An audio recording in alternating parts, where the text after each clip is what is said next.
HarperCollins presents The Prison Doctor, The Final Sentence, Stories from Inside a Foreign National Prison, by Dr. Amanda Brown with Guy Adams, read by Sophie Aldred. Prologue.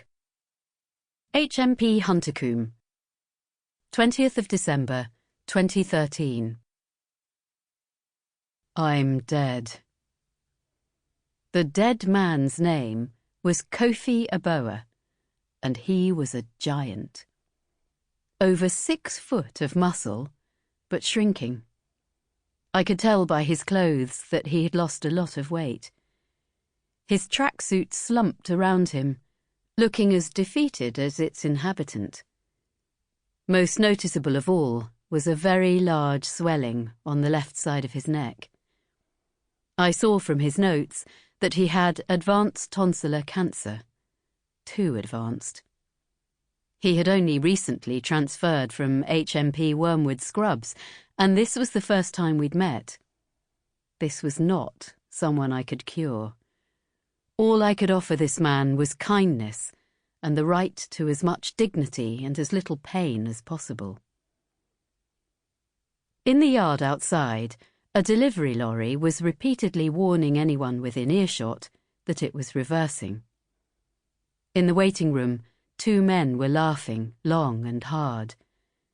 But it was as if those sounds were miles and miles away, because in my room there was nothing but this dead man and the photo of his family that he held in his hand. "Dead," he said again. "My body just needs to catch up." He held up the photo so that I could see. 4 people, his family, standing in front of their Ghanaian home, a rough-hewn brown hut on the outskirts of Tamale. The door was splintering, green skin rupturing to show sun-faded wooden bone. The thatch was threadbare. The ground all around them was a bright yellow sand. Just beyond their home, a couple of women poked at the insides of a huge cooking pot with metal poles, as if whatever was cooking on this open fire needed fighting as well as heating. A small child, just apart from the cooks, had noticed the camera and was staring longingly out at me, a character from a story that was just to one side of the one I was in. The family my patient wanted me to see seemed happy, happier certainly than this snapshot of their lives suggested they should be. He turned the photo back towards himself and looked at it again. He had such an air of sadness about him. It washed over me, and I couldn't help but be affected. A deep, bone-aching shiver of sympathy. My thoughts must have shown on my face, because he glanced at me and then winced, as if embarrassed. "Don't look like that," he said. "Not until you know what I have done. You might think I deserve it." "Nobody deserves to die," I said, leaning back in my chair, which gave a little creak. "Not even drug smugglers?" he asked, almost combative, as if daring me to disagree. "I have seen all the expressions." He smiled.